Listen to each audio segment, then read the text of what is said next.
So welcome everybody to the first of our 7 webinar series called Plant-Rich Diet, Persuading Family and Friends.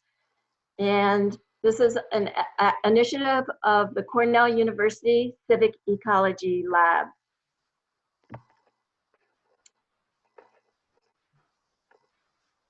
And we now have 91 people on the webinar and also another group on WhatsApp. So we're really pleased to have you all here with us this morning, and I think there'll be more coming on shortly. So your audio is muted. Please keep it muted so that we can have the best connections possible and avoid background noise. If you have any questions, you can use the chat feature. And we are recording this session and we will be making the recording available. So we have 366 registered for our webinar series from 49 countries. So we welcome you all, and it's always really fun to meet you, at least through the chat and hopefully through our online courses, and just learn about what people are doing in terms of climate and the environment and their community from around the world, especially now given that we have the coronavirus affecting many of us. I also wanted to mention that we have people on our webinar today who have signed up for our Network Climate Action Scaling Up Your Impact online course.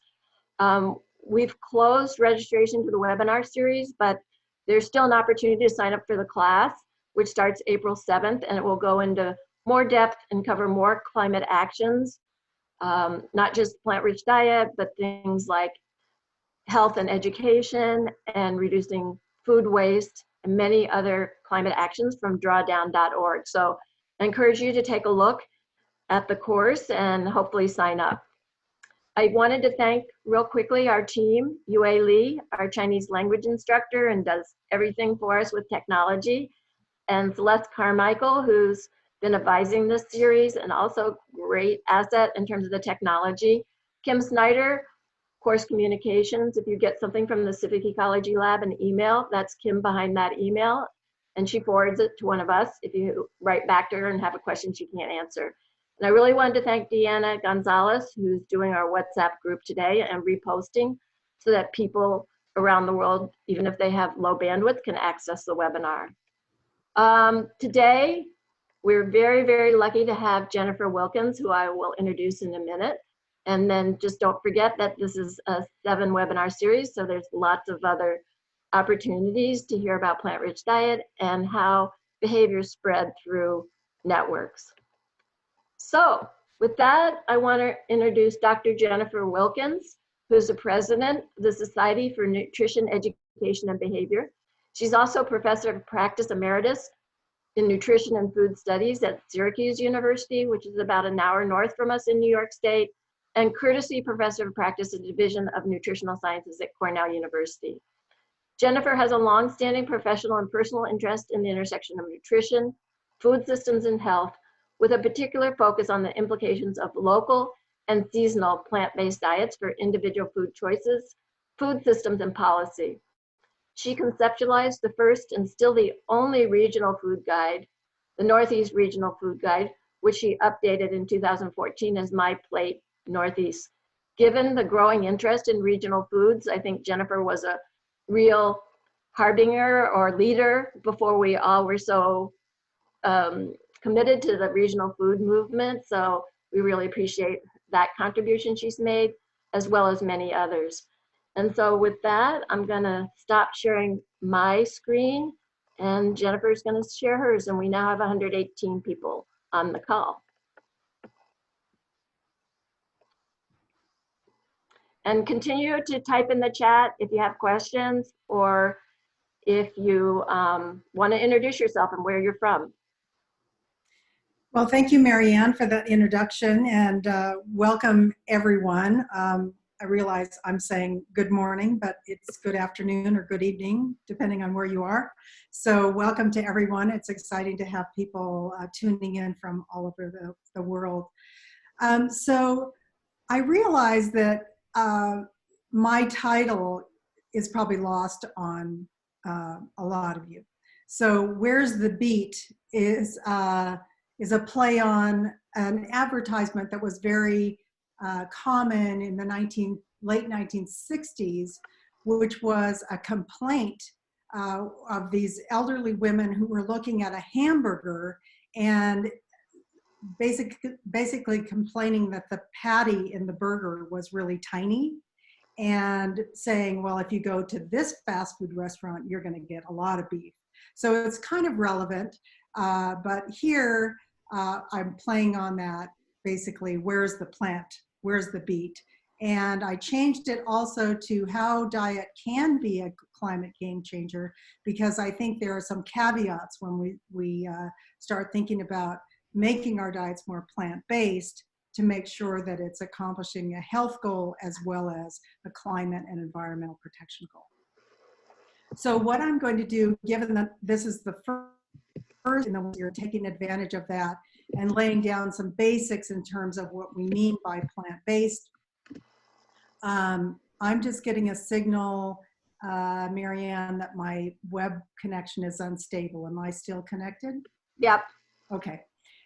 Then I'm going to spend looking at a food systems perspective to this question, spending a fair amount of time looking at processing, because I think this is a critical area when we start talking about choosing plant foods or plant-based foods. Given my role as the president of Society for Nutrition Education and Behavior and my career in this area, I'll share some of what we consider approaches to developing programming in nutrition education for both health and sustainability. And then hopefully there's going to be time, because I want to look at some policy opportunities as well. So, advancing. Okay, good. So plant-based. So what do we mean? The term plant-based usually means a diet that, logically consists mostly of plants or plant ingredients, but it's also used somewhat interchangeably or equivalent to other terms such as vegan, vegetarian, limited in animal products, and promotion of animal products really vary in terms of how people think about this term. And the concept is evolving. The Menus of Change initiative, which you're going to be hearing about in a couple of weeks, has introduced another term called plant forward, which is really looking at cooking style that is eating and emphasizing, celebrating plant-based foods, and reflects the evidence-based principles of health and sustainability. So they've really taken these two goals, if you will, and put them together in their plant-based initiative called Menus of Change. They also, we also hear terms like vegetable-centric, vegetable-forward, plant-centric. So you'll hear these terms and they are all related to the same thing. But it's important to think about what we mean when we talk about plants. So it's very easy, I think, for people to think fruits and vegetables. But it's also important to remember that there are a whole host of foods that are basically plants, and they are very much in the center of all this. So grains and cereals, nuts and seeds, beans and legumes, or pulses, soy foods, and then also extracts from plants, so a range of different kinds of oils and herbs and spices. So let's look at some trends. When we look at some of what's been going on in the food business news from just a few months ago, plant-based was considered the trend of the year. And in the US, retail sales of plant-based foods really was outpacing overall grocery sales and surging 11% to $4.5 billion. And the key drivers in this overall category are meat and dairy alternatives. So I've pictured there one example of a dairy alternative. And now the meat-based category is worth over $8 million in sales. So when you look at plant-based, one of the ways to look at it is vegetarianism and how people categorize themselves, or do they claim to be vegetarian. So in 2018 Gallup poll, people were asked the question, in terms of eating preferences, do you categorize yourself as vegetarian or not? And really, when you look over time, this has not changed in terms of people claiming to be vegetarian in the US, and this is US adults. It's really been around, in fact, if you look back at the little table I have over on the right, 1999, 2001, we had 6%, and then 5% in 2012, 2018, 5%. So it's really been pretty stable. You can tease out the sort of demographics of this. Political leaning, 11% are of vegetarians claim to be self-identified as liberals, 2% conservative, and 3% moderates. And then if you look at by racial differences, this is rather interesting. In the US, non-whites are 3 times as likely to claim to be vegetarian as white Americans. And then, so I have a technical question. I have to stop for a minute. So Yue, can I, how do I get the pictures to disappear of the people on the right? Oh, I just figured it out, sorry. Okay. You got it. It was covering up some of my text, so I figured it out. So the other thing that is from a more recent Gallup poll is that while 23% of Americans overall report eating less meat over the last year, 31%, so a fair margin more of people of color are claiming that they've reduced their meat consumption. So this is actually maybe a more important thing to look at instead of do you claim to be vegetarian or not, is are you reducing your meat intake? And when we look at the most recent Gallup poll asking the question, in the last 12 months, have you been eating more meat, less meat, or about the same? About a quarter of Americans, 23%, report eating less meat. So this is more indicative of a growing trend. 72% say they're eating about the same, 5% eating more meat, and 19% are reducing in rural areas. So what are some of the motivations? So health is clearly a big motivation for reducing meat intake, particularly red meat intake, and there's a very good reason for that. When we look at the top 10 leading causes of death in 2016 and 17, we see that among the top 10 leading causes of death, at least 4 of them respond very well to changes in lifestyle, and a key lifestyle change is diet.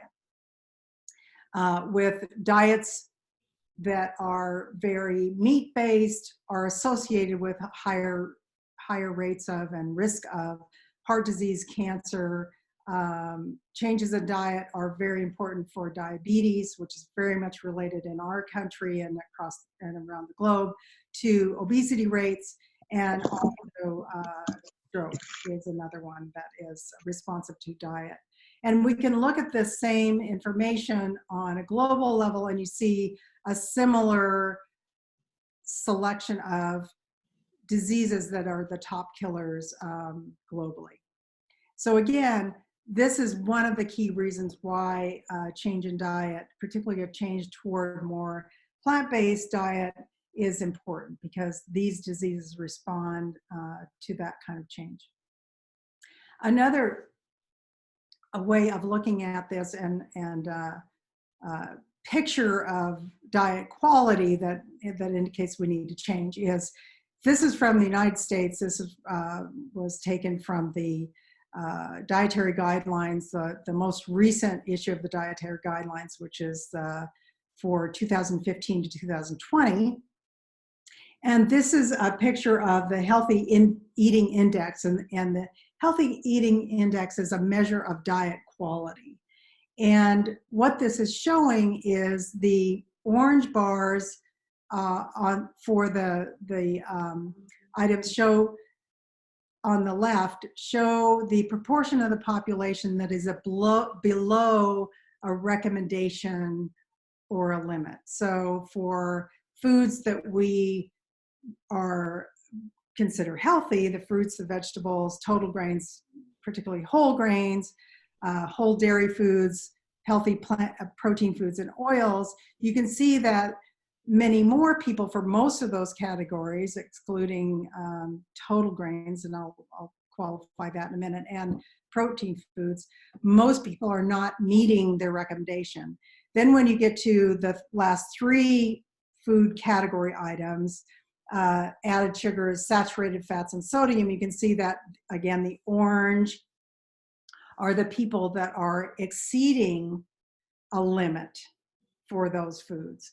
So in both ways, not meeting recommendations for more healthy foods and exceeding the limits for the less healthy foods, we don't get a very good score. So if you thought about, and this is scored on a basis of 100, and the score for the United States has been fairly doggedly stable at about 59%. So some of the people tuning in might be students. I don't think you'd be very happy with a score of 59 out of 100. That would be a failing grade. So there's a long way to go in terms of improving diet quality. The two things I wanted to say about the two at the top that look fairly good, the total grains, that is a score that is made up of two separate scores, refined grains and whole grains. And where we're really falling short is in the whole grain category. So people are falling short in a recommendation for that. But when you combine them, which is what this bar graph is showing, you get that people are exceeding. And then total protein foods, this again combines a number of protein foods that have varying that vary in quality. So this is kind of a crude measure in certain ways, and it doesn't tease out, at least in this graphic, the variance in the sort of quality of different sources of protein, for example.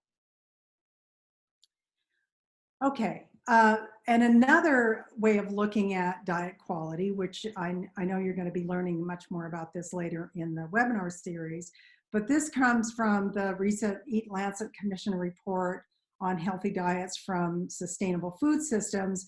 And if you combine health with what's considered a planetary boundary of what's sustainable in terms of consumption, you can see, and this is for North America. And they have this similar graph for different regions of the world. But you can see for North America, we are far exceeding what is considered a planetary boundary for red meat, for example, for eggs, for chicken. So a lot of animal-based foods, we are far exceeding what's considered a healthy boundary at the planetary level. So in looking at this question of plant-based foods and consuming more of them and what are their sources, and throughout sort of nutrition, public health, dietetics today, a food systems perspective and framework is becoming increasingly important to how we think about program development, how we think about the challenges to health related to food. And what's important is to think about all the different segments in the food system and that they are really intertwined and connected to global systems, to biophysical and environment, to science and technology, to social organizations. Policies and markets are interplaying all the time with this complex system that brings food from farm to table.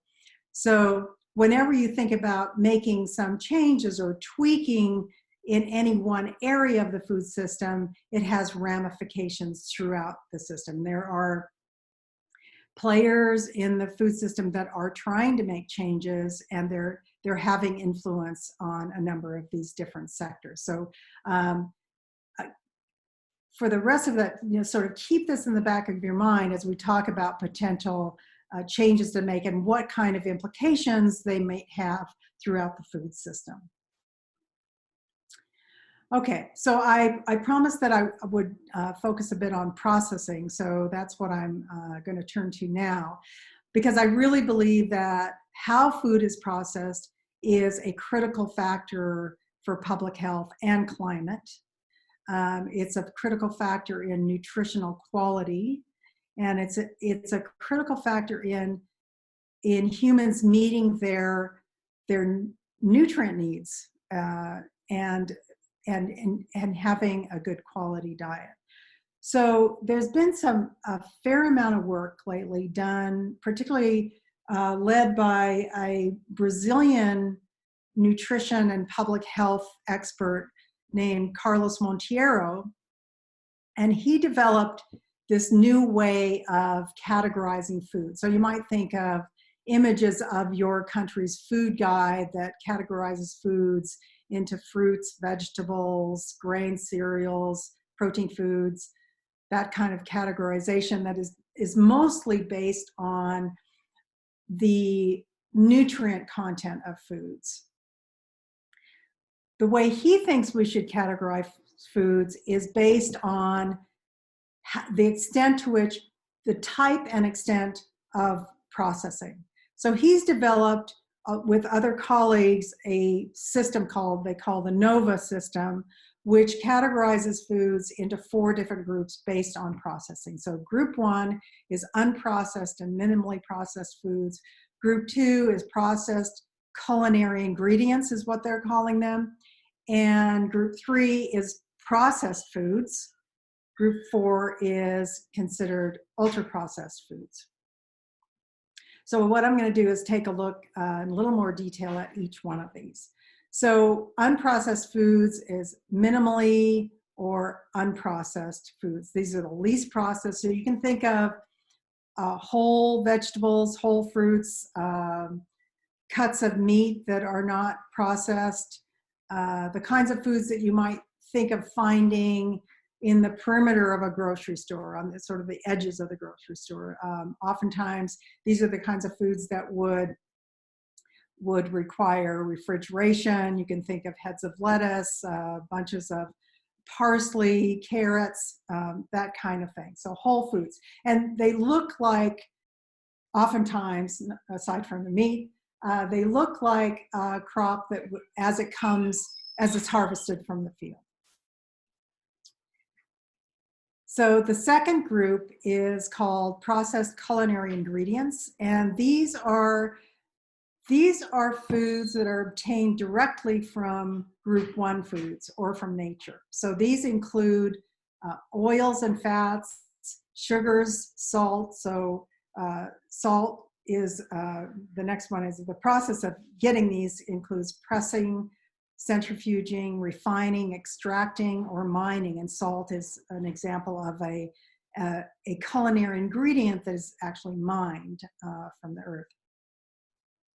So what do we use this group of foods for? Well, oftentimes it is used to enhance group 1 foods. So you might think about if you had a salad, you would be putting oil and vinegar on that salad, a little bit of salt, a little pepper on that salad. So group 2 foods is often thought of as enhancements for group 1 foods and used in the preparation and seasoning and cooking of those foods. The third group is processed foods. And just to sort of give you a little bit of background on how this system has developed, the first iteration of this grouping of foods had only 3 groups. And group 1 and 2 were the same as they are now, and group 3 was processed. wisely have separated out the processed foods. Why? Because when you think about all the foods that those of you who are in the evening, think about all of the foods that you ate today, and then ask yourself, well, what of those foods was completely unprocessed or minimally processed? Most of the food that we eat is processed in some way. You think about bread. I mean, I have bread almost every day. That is a processed food. Pasta is a processed food. But what's important is how it's processed, what's done to it, does it retain its inherent nutrients? So group 3 foods are products made by adding nothing. So you can think of a frozen vegetable, for example, that might be cut and then frozen and then packaged, that to which nothing was added. So no salt or sugar. Or you can add certain substances to found in group 2 to group 1 foods, and then processing canned foods. That's often the case. The processes here involve preservation methods such as canning and bottling that I mentioned. So tomato sauce is a processed food. Breads and cheeses and non-alcoholic fermentation would be considered here.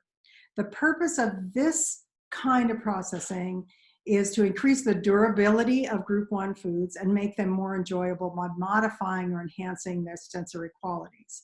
Oftentimes, these processed foods will still retain characteristics that are recognizable as their original starting point.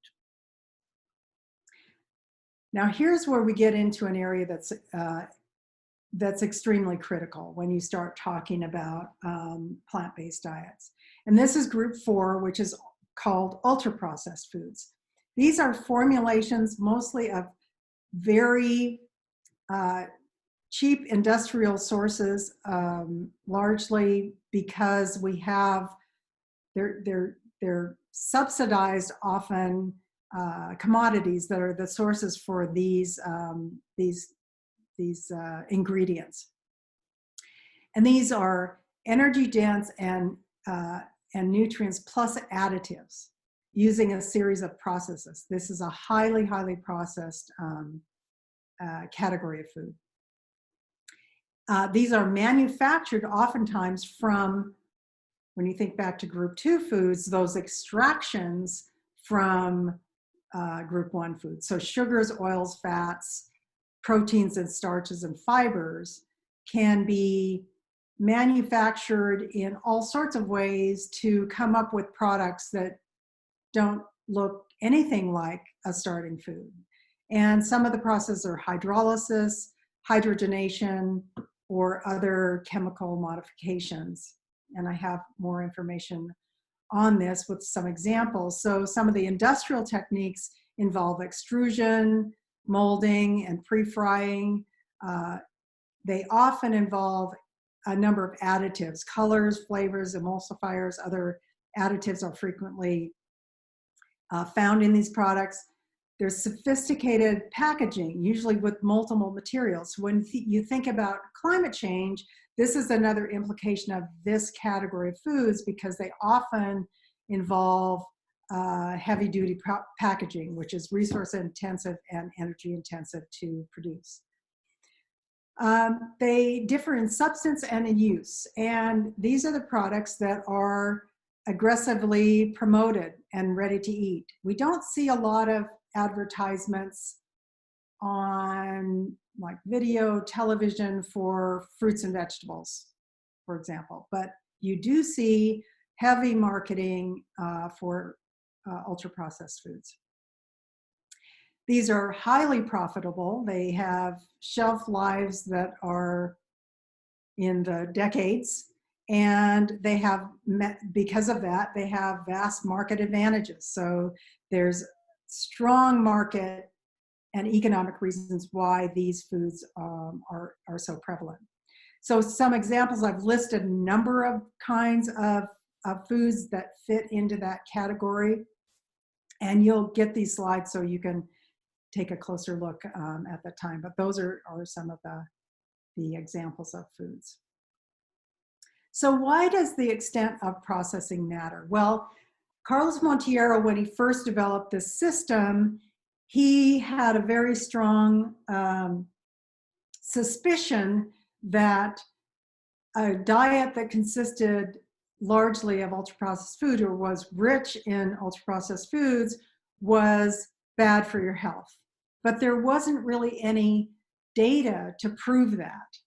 So this is a study that just came out late last year in the Journal of Cell Metabolism that is one of the first studies to really show a convincing correlation or association with negative health outcomes and a consumption of ultra-processed foods. And what you can see from the graph is they looked at body weight, and they also looked at fat composition of the diet, which those data are not shown here. But you can see that as ultra-processed foods went up, so did weight and calorie intake. So this shows the calorie intake. And also the composition of the diet changed so that people were consuming many more highly refined carbohydrates and fat, but not more protein. So the diet quality changes and there's more energy that's consumed and more weight. So this is where another reason why I think it's very important when you think about plant-based. What I really like is Marianne, the title for the seminar series or the webinar series is plant-rich, which I think is really the point. But plant-based foods is often an invitation for more ultra-processed foods that are, in fact, plant-based or have no animal products whatsoever, but are ultra-processed and have ingredients that we wouldn't really find in our kitchens.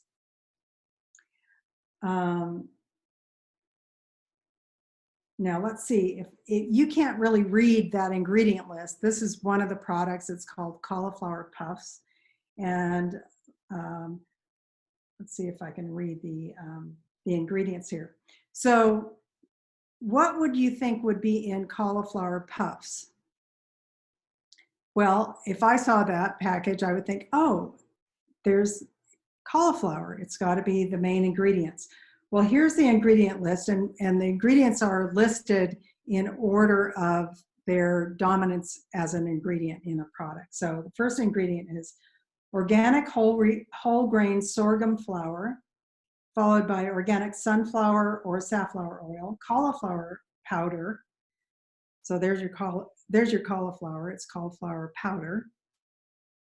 Nutritional yeast, sea salt, evaporated cane sugar, juice, onion powder, garlic powder, spices, organic inulin, and Bacillus coagulans GBI 30-6086.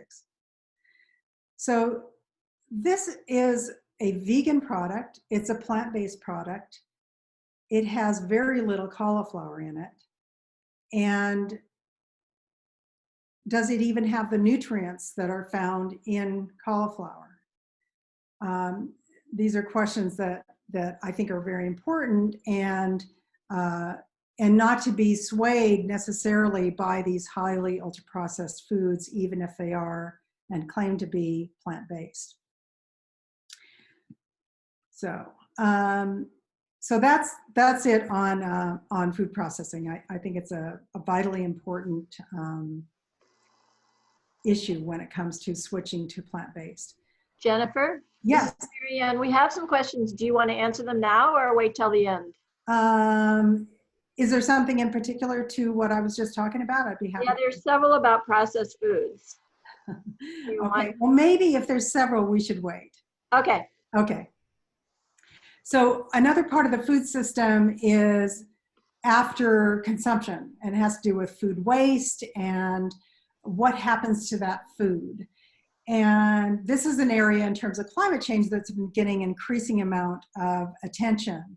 I think partly because it's a fairly concrete and discrete action that people can take that will have immediate effects on not only their food budget, but on climate change is to not waste as much food. If people do start eating more plant foods through consumption of, for example, fruits and vegetables that are fresh, then there's going to be most likely more plant waste. And one of the things that is critical if we start is thinking about how we start managing that. And this was from an article, this image is from an article that came out in the New Yorker magazine on March 9th, a few weeks ago. And it was a very compelling story about how in Seoul, South Korea, they've started to compost their organic waste. And whereas about 25 years ago, hardly any of the organic waste was composted. They now compost about 95% of it. And why is this important for climate change? The reason is that as organic matter decomposes, it releases methane, which is a much more powerful greenhouse gas than carbon dioxide. So this is another thing to think about when we start making changes in diet and food consumption and purchase decisions, is what happens when we throw away food. Okay, so now I'm shifting to nutrition education and what we think about when we're developing nutrition education programs. When we think about program development, we think about motivating, and the way that Isabel Contento and Pam Cook, who have written the major textbook on nutrition education, think about this is, it's a combination of why to, what's going to motivate behavior change, how to, if motivated, how will people carry out a behavior, and then support. So environmental supports, how can eating environments support the target behavior? And we, in nutrition education, in the field of nutrition education, we draw on several different behavior change theories, economic, social, economic, psychological behavior change theories. And this is one of them that is probably one of the most commonly used in nutrition education program development.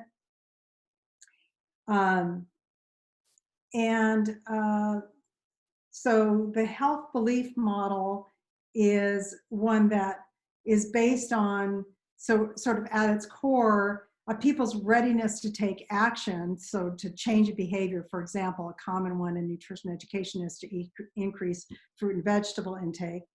So a readiness to take that action is influenced by their health beliefs or convictions. So in particular, their beliefs about their own risk of a health condition, their beliefs about the benefits or barriers of taking an action. So what are their beliefs about the benefits of increasing fruits and vegetables, and what are their beliefs about the barriers to doing so? And also how confident they feel about carrying out those behaviors. So one of the things to think about is usually, so this is the health belief model, right? So this is usually used for some sort of a health behavior change goal. Like I suggested, it could be eating more whole grains. If we were to take the tools of nutrition education and this model in particular, how might we apply it to more distal kinds of health impacts? For example, climate change or pollinators. So a perceived benefit of eating fruits and vegetables or other crops that come from agricultural systems that use methods that protect pollinators. So that's a benefit. It's somewhat removed. But when you think about all the crops, the berries, the fruits, etc., that depend on pollinators, there's a benefit to health. So as we think about expanding the application of nutrition education constructs to apply to climate change and protecting the environment, then we can still apply these same tools. The constructs are content free. We can put that expanded content in there. So I wanted to bring us to Cornell University. This is an image of Martha Van Rensselaer Hall, which is the home of the nutrition department. And I show this picture because I really believe that its traditional beginning was as the College of Home Economics. It's now the Home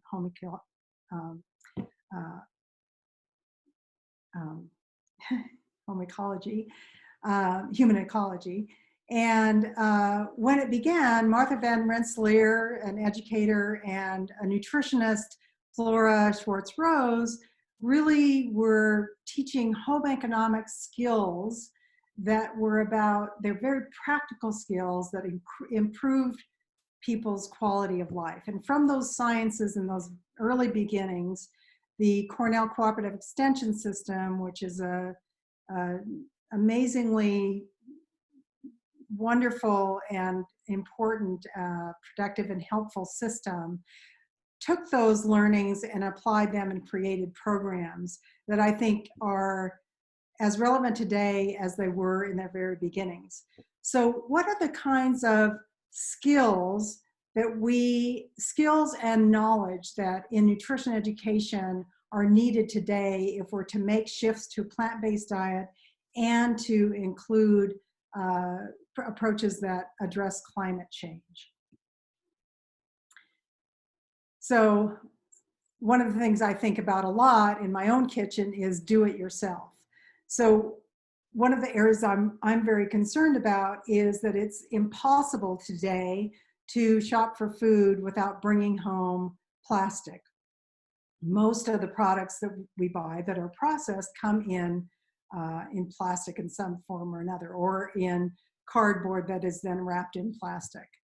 So one of the things we're doing here in our own house is asking, well, what are some of those products that we usually buy in a plastic container that we can make at home? And one of the latest ones is hummus. So we're making our own hummus, and man, is it great. And you can alter the recipe and you have much more control over your hummus. So that's one example. Well, we're doing other things. I started making yogurt because I can't buy yogurt without buying plastic. So these are knowledge. So knowledge of how to do it, skills development could be part of this kind of new way of looking at home economics and nutrition education. Other knowledge and skills. So shrinking supply chains, as Marianne mentioned before, there's an expanding, and for the last few decades, expanding interest in local food systems. So thinking about, well, what are the foods and what is the seasonal variation in a diet that can help shorten supply chains and decrease greenhouse gas emissions that are prevalent in longer supply chains. So looking in the Northeast where we are, what are the kinds of oils that we might think about getting in this region? Well, we can think about rapeseed oil, we can think about grapeseed oil. What's a salad in winter? I mean, we're into spring now, but still it's hard to get a lot of different kinds of greens, especially at a grocery store right now that come from local sources. So salads in the winter look different. And I don't know if any of you do this, but that picture of the jar on our kitchen counter is a source of one of our tiniest, most nutritious and freshest greens that we get in the winter. And just to show you that I'm still doing it, here's today's crop. It's about 5 days growth there, and I think it's about ready to go. So let's see, what else could we do? So learning and teaching in nutrition education, the differences in food quality when we are talking about plant foods, when we're talking about food products, really helping people identify ultra-processed foods. And one of the ways that Carlos Monteiro suggests that we can help people identify ultra-processed foods is to look at the ingredient list. And if you don't find, if there are some ingredients on that list that you wouldn't find in your own kitchen, then that's an indication that it is an ultra-processed food. Also, the ingredient list tends to be very long. And avoiding fast food is another way to avoid ultra-processed foods, with the exception that, you know, when we think about fast food, one of the things that we can maybe help change perceptions, and this might help motivate people, is to think about some whole foods as being very fast, like apples and carrots are the ultimate fast food. You might just need to wash or peel, but eat. Rethinking what is a fast food is also important. So a diet principle then would be whole, minimally processed foods and plant-rich. So the last segment here, and how are we doing on time? I'll try to wrap this up quickly. We can think about institutional policies like the school environment, what we serve in our school meals programs, but then also public policies that relate to food, nutrition, and agriculture. We can increase access to plant foods through different market mechanisms, incentivize nutrient density at retail outlets, and this kind of zoning has taken place in New York City and other cities. We can enhance our food labeling to give indications of greenhouse gas emissions that are embedded in a food. Dietary guidance is a huge area of opportunity that has largely been lost in our country, but other countries in Brazil, Australia, they're starting to embed sustainability principles in dietary guidance. And then incentivizing biodiversity, soil health, specialty crops meant for direct consumption in our agricultural policies. So at the institutional level, if we looked at in the hospital system, there are these prescription programs now that doctors are writing prescriptions for fruits and vegetables to lower heart disease risk and cancer risk and diabetes. And this is the Wholesome Wave prescription program, which is a fruit and vegetable prescription program. And this is an example of the kind of flyer. This one is developed for South Central New York that is giving people guidance on how to use their wholesome prescription that they receive from their physician.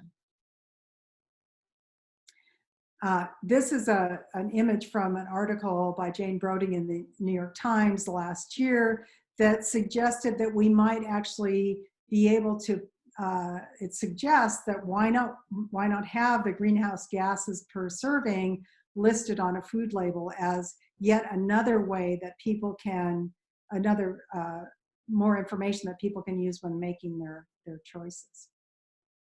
So getting to the dietary guidelines, in the 2015 to 2020 dietary guidelines, there was an attempt by the Dietary Guidelines Advisory Committee to include sustainability, including climate change, as a consideration in the dietary guidelines. And in their report, they suggest that it is important for sustainability to be considered in the development of guidelines at the federal level on what we should eat. The guidelines at the federal level are very important because they also provide guidance on what is included in all of our publicly supported nutrition programs like school meals and other programs.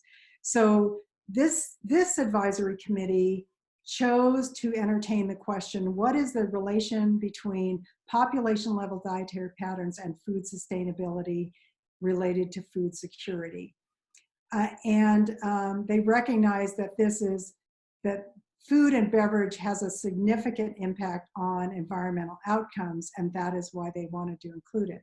Now, in the current dietary guidelines, which is due out by the end of this year, and the Dietary Guidelines Advisory Committee, the current one, has been hard at work reviewing the literature and the research related to the connection between diet and health. They have not had any question. They're not considering a question of sustainability or climate change in that development. They were charged with a fairly hefty list of questions, all related to the direct relationship between diet and health. So this is another thing that professional organizations that have to do with nutrition, public health, and dietetics can start voicing a concern and a position related to sustainability. This is a position paper that came out in January of 2019 from the Society for Nutrition Education and Behavior, stating that environmental sustainability should be inherent in dietary guidance, whether working with individuals, groups about their dietary choices, or in setting national dietary guidance. And sort of as my last slide then, since the 2015 and 20 dietary guidelines came out, the research and the literature related to the connection between diet and sustainability and climate change has really taken off and exploded. And so in terms of the evidence base, there's much more now than there was for the development of the 2015 to 2020 dietary guidelines. So this group has decided to review that literature using the same systematic review approach that the Dietary Guidelines Advisory Committee uses in their work. And they reviewed that literature, everything they could find, and they found that the bottom line was, among healthy dietary patterns, those higher in plant-based foods and lower in animal-based foods would be beneficial for environmental sustainability. And many of their articles they reviewed looked at greenhouse gas emissions. So with that, I will take questions. Thank you. So thanks, Jennifer. That was super informative. I really enjoyed it, and we've had some active discussion. So there's quite a bit of discussion about compost and whether it's environmentally friendly, but I think we've had some people that have offered some helpful comments on that. Oh, good. So I wanted, unless you know about any composting resources or. Well, I believe that Cornell Cooperative Extension has, they used to have, I don't know, but years ago they used to have what was called the rot line. That was really? a hotline for people that were composting. So someone in Cooperative Extension can, and I know there's some people from Cooperative Extension, maybe you could weigh in, but I'm pretty sure there are workshops that Cornell Cooperative Extension puts on about composting, and has many resources. Celeste, do you know anything more about that? Look up a link because we have folks from all over the world on, I think, and it looks like, thank you, Laura, for posting a link to Monroe County's Cooperative Extension resources. That's probably the best thing that we can do right now, is provide a link to somebody. But yeah, I mean, I don't know if you have follow-up ideas for this group, but it could become a resource sharing network that expands. I mean, I think that sort of thing is really important. Yeah, and we also have a Facebook group and a WhatsApp group for this series and our related course. So you can certainly share resources there and ask questions. So I want to move to this processed foods because we had a number of questions about that. So I'm gonna just, let's see. Okay, so there's one thing here. The planetary impacts of plant-based foods tend to be a lot less than meat, dairy-based foods. Obviously, there's some caveats about how meat is reared, but I imagine the majority of it is unsustainable. And that's from Zara from Malaysia. Do you have any comments on that, Jennifer? Yeah, I think it's extremely important to look at not only the amount of meat. I think huge gains can be made by reducing overall meat, and particularly red meat. Mm-hmm. So huge gains, because, and particularly, I mean, the United States is a, you know, we consume far more than is sustainable. And then looking at, for both environmental, but also sort of animal health reasons, looking at how meat is raised. So the current dominant system provides sort of a double whammy, because most of the feed for the animals, as I understand it, is intensively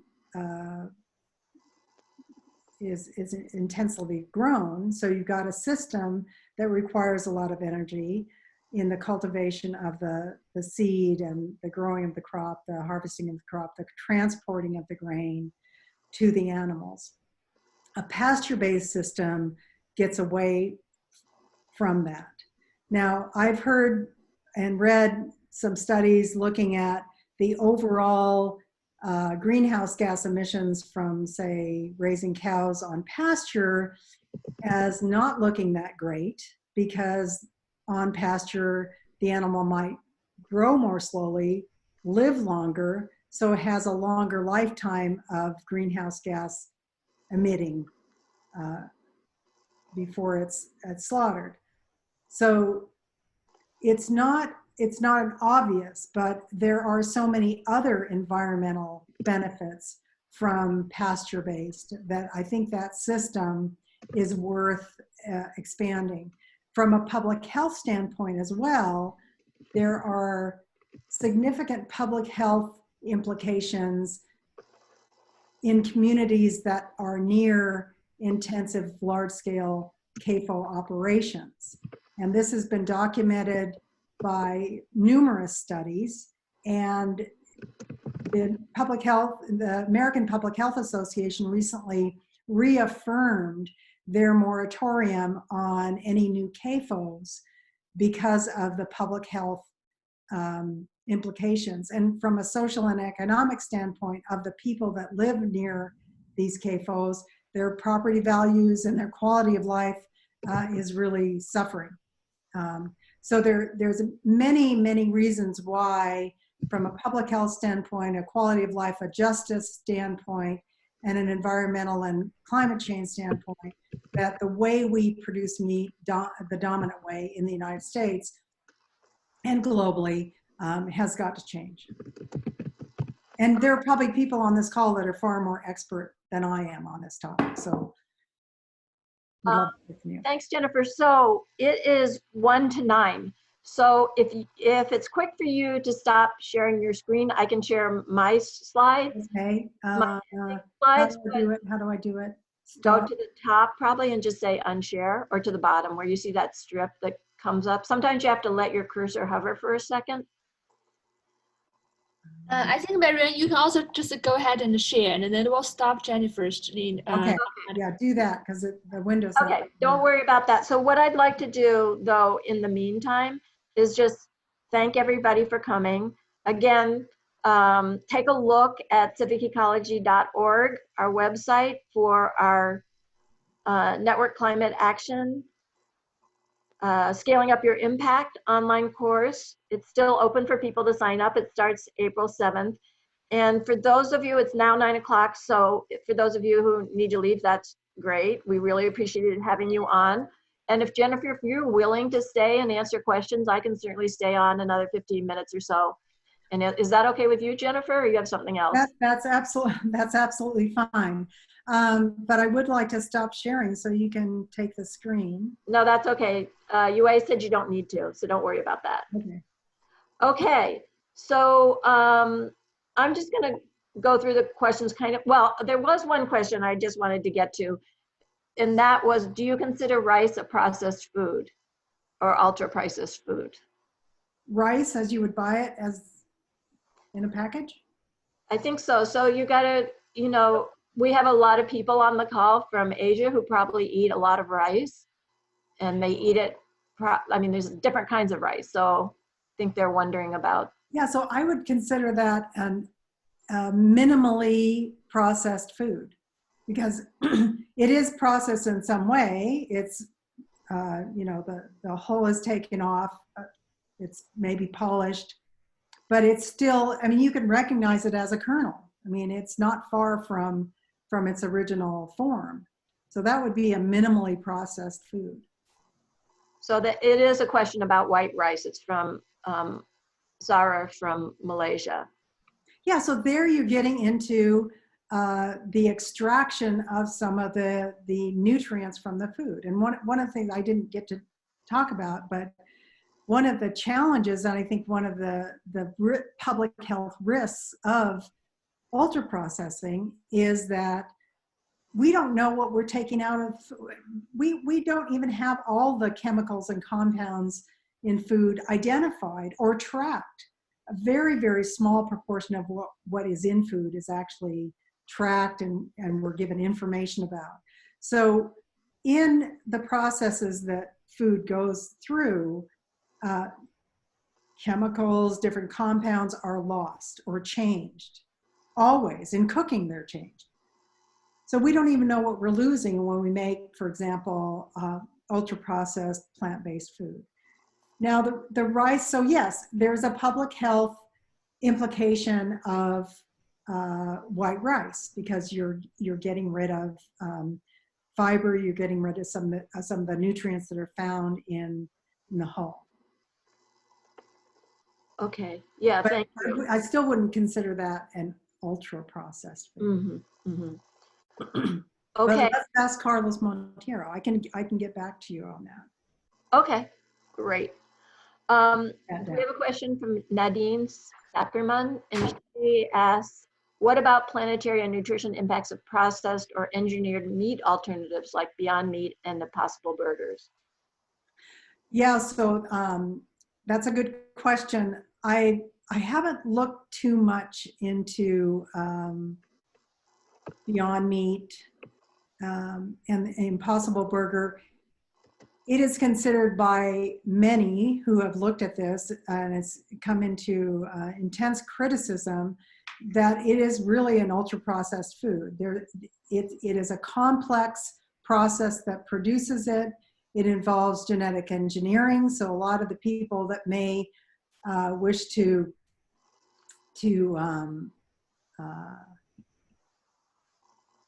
follow a plant-based diet may also go toward a meat alternative like that, but they may not know that it involves genetic engineering. That might be sort of a conflict in terms of values or characteristics of food that they want to support. I have mixed feelings about it. I mean, it is a way for people to reduce their meat intake, so that's a positive. But on the other hand, I think that it's a food and food product line that has not been studied that extensively in terms of its health impact. It hasn't been studied that intensively in terms of the process and the impacts of the process. So I think the jury is still out on those kinds of products. And I think there's going to be much more to come in terms of how we view that. And I did actually have a slide on that. I'm going to pull that up because there recently was a call to sort of review the approval of these meat alternative products. And it just came out last week, March 17th. There's a civil action that's been put forward by the Center for Food Safety. And their claim is that the Food and Drug Administration used the wrong legal standard when it reviewed and approved the genetically engineered heme. That's the The genetically engineered heme is the process that makes the Impossible Burger bleed and to be used in the Impossible Burger and sold in grocery stores. So they've called for a review of that process in terms of public safety. Okay, so just a quick question from Mark Haubner. He said, Jennifer, who did you mention was dealing with greenhouse gas figures as part of labeling? Oh, that was an article that was in the New York Times. I should have had, I can add it to the slideshow and send it back to you. It was an article by Jane Brody. And so she didn't do the research, but she was writing about meat. The article was about greenhouse gases, climate change, and diet. And it was in the New York Times, I think, maybe a year ago. Okay, I'll great. get the citation for you. Great, thank you. And if you email it to me, I can post it on our Facebook group too. Okay. Joao, sorry for the pronunciation, Joao Lee says, how can we know exactly how the plant foods contribute to the climate change or reduction of greenhouse gas emissions? How can we know what? Exactly how plant foods contribute. In other words, how can you get figures on different foods and their contribution to climate change? It's actually a lot of articles on this. And again, if you Yeah, this is an area of research that I don't do, and the mechanisms for measuring greenhouse gases, I would have to defer to somebody else. But there are a number of studies. I can share the review paper that was recently done by members of the Center for Science in the Public Interest and the Union of Concerned Scientists that conducted that literature review, the current one. And you can see the papers in there that look at diet and climate change. But in terms of how plant foods and different plant crops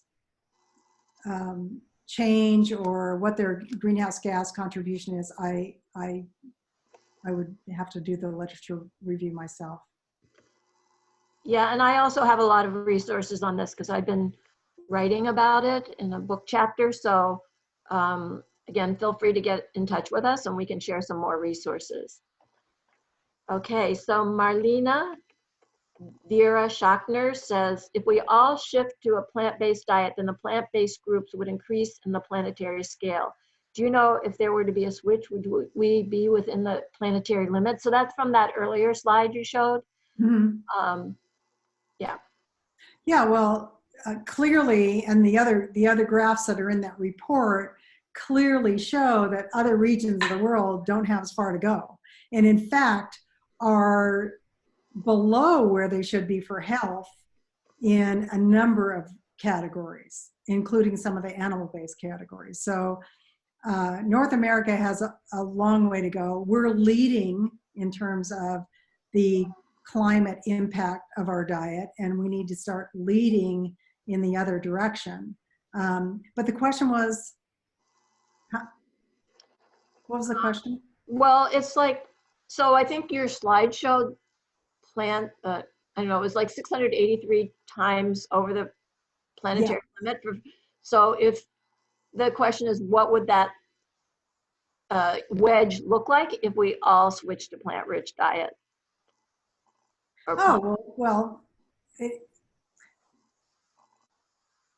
Okay, so a plant-rich diet meaning what? I mean, we don't really have a guideline, a dietary guideline for a sustainable level of meat consumption.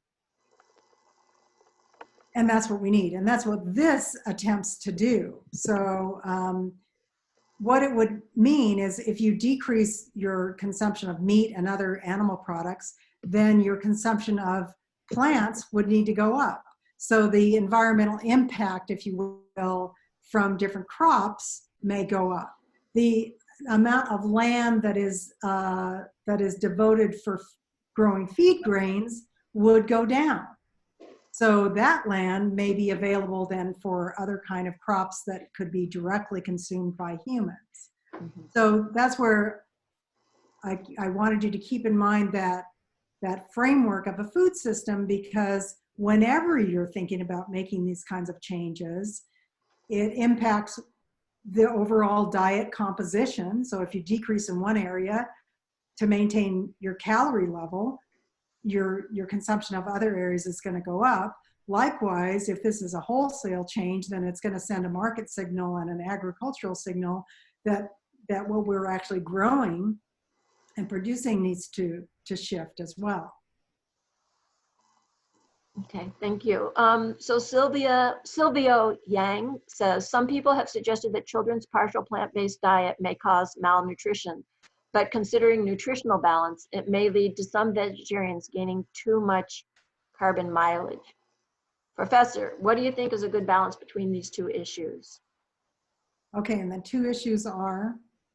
Okay, so it may cause, plant-based diet may cause malnutrition.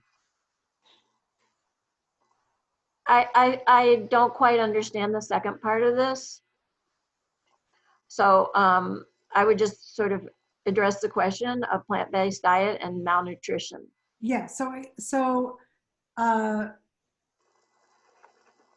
clearly animal products and meat and dairy are powerhouses in terms of nutrition. Are they the only source of those nutrients? No, they're not.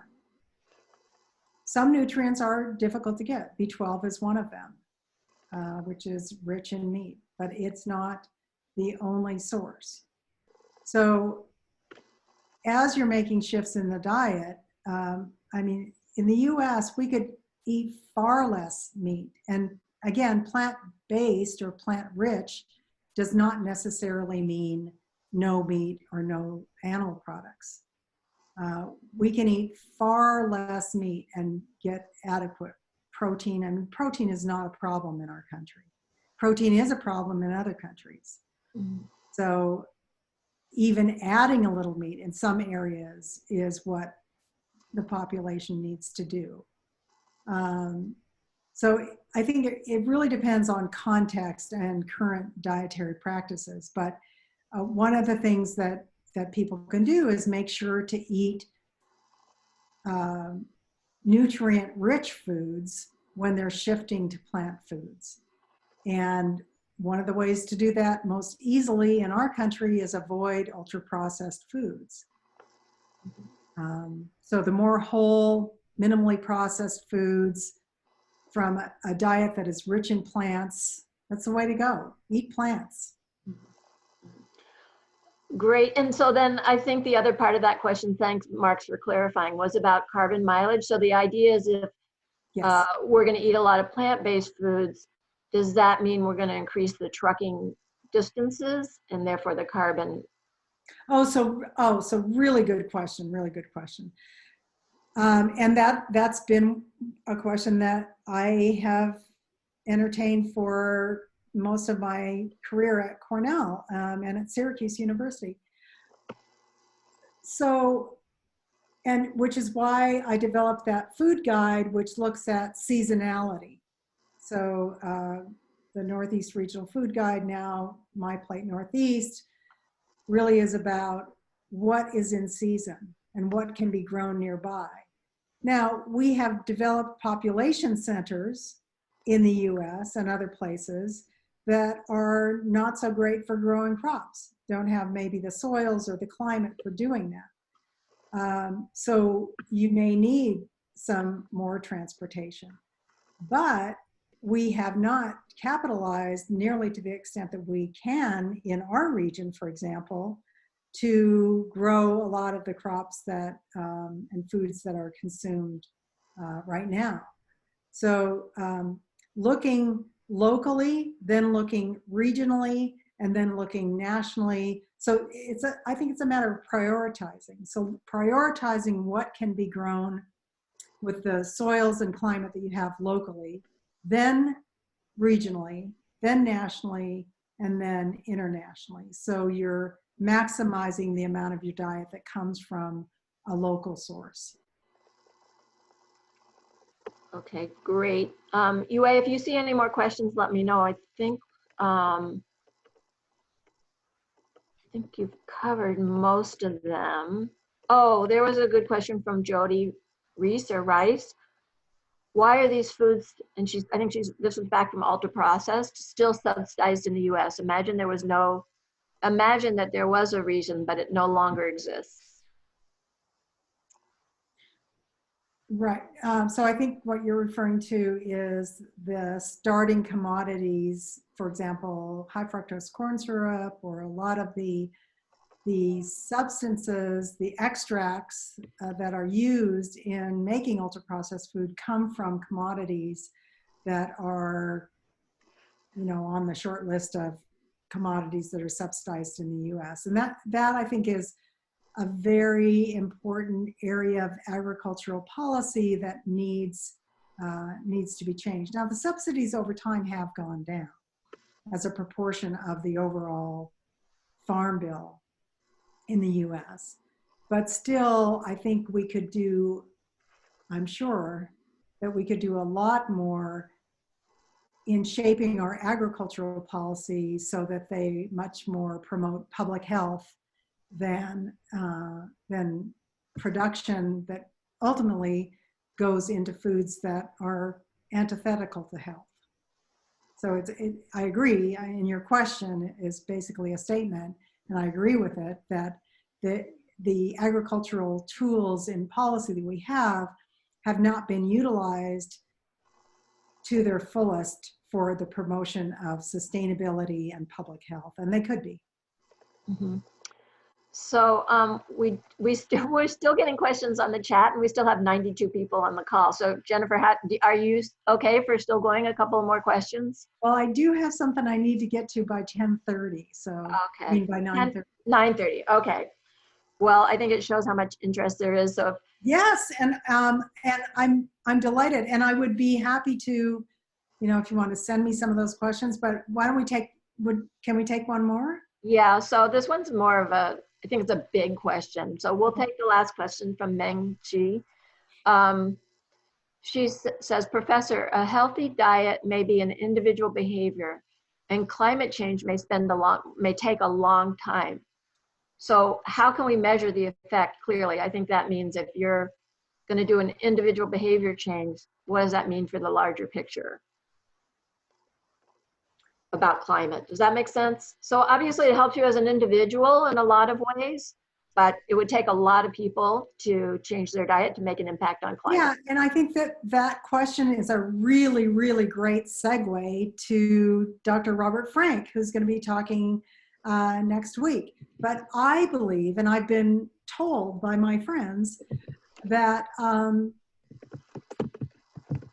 when an individual engages in a certain way of eating or doing this and showing it to hundreds of people on, a webinar, that is an influence, right? So this whole series is on how to influence families and friends. When I have a dinner party, I have a lot of plants. My menus, and you can ask my friends, are usually locally based and seasonally varied. So you can make your own individual change for yourself, which is great, but don't be afraid to share what you're doing, talk about it, demonstrate it. One of the, it wasn't in that behavior change model, the health belief model that I showed, but one of the key, well, actually it was in the background factors. One of the biggest influences is what you perceive your community norms are, what the norms of your friends or those people that are important to you. If you see them doing something, or you perceive that they think something is important, you're more likely to think it's important. So yes, changing the behavior, but it spills over. It has a multiplier effect. It's as Bob Frank will say, it can be a social contagion. So those things are important, and to, you know, and to talk about it. So whenever I have a dinner party, I'll say, yes, and these turnips came from this local farm. I got them at the farmer's market, and you know. That's great. And I think people really appreciate that too, to know that the food is coming locally and that it's healthy. Yeah, And they do. They really do. and so this is a great segue, Jennifer, into the two last slide. Let me just go up to, sorry about this, guys. Okay, so thank you. You want to put it on slide view? Yeah, I can. I see. I was following the chat, and Oh yeah. so UA, if there's anything more from the chat, do you want to share it, and I'll put this on slide view. But I can just say in the chat, Jennifer, there's a lot of people thanking you so much. And Oh, great. fantastic. Well, I'm so excited to be part of this, and really thank you everyone for tuning in. This is Yeah, it's great. Lot to learn, you know, so people have really, really appreciated what you've shared today. great. And so just excellent, Michelle says. Thank you so much in all caps, like a Twitter. Thank you so much from a Chinese team. Oh wow, I can see them. Oh Yeah, isn't that cool? So yeah, really appreciated. And so thanks, Jennifer, for a great start to the webinar series. I wanted to remind you all that next week we have a speaker, Robert Frank, and he will be addressing exactly this issue that we talked about in our last question, which is how can you harness peer pressure to address the climate threat? So how can you make whatever your climate behaviors are, reducing food waste, putting solar on your roof, or plant-rich diet, how do they spread through your social networks, and what can you do to help them spread? We mentioned several times our course. We hope you'll sign up for it. And, you know, feel free to email us at civicecology@cornell.edu if you have any questions about this or the course.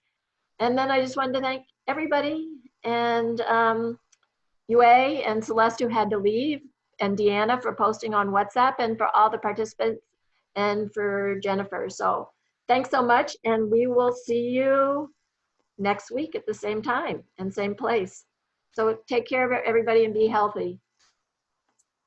thank you. Thanks everybody. Bye-bye. Bye.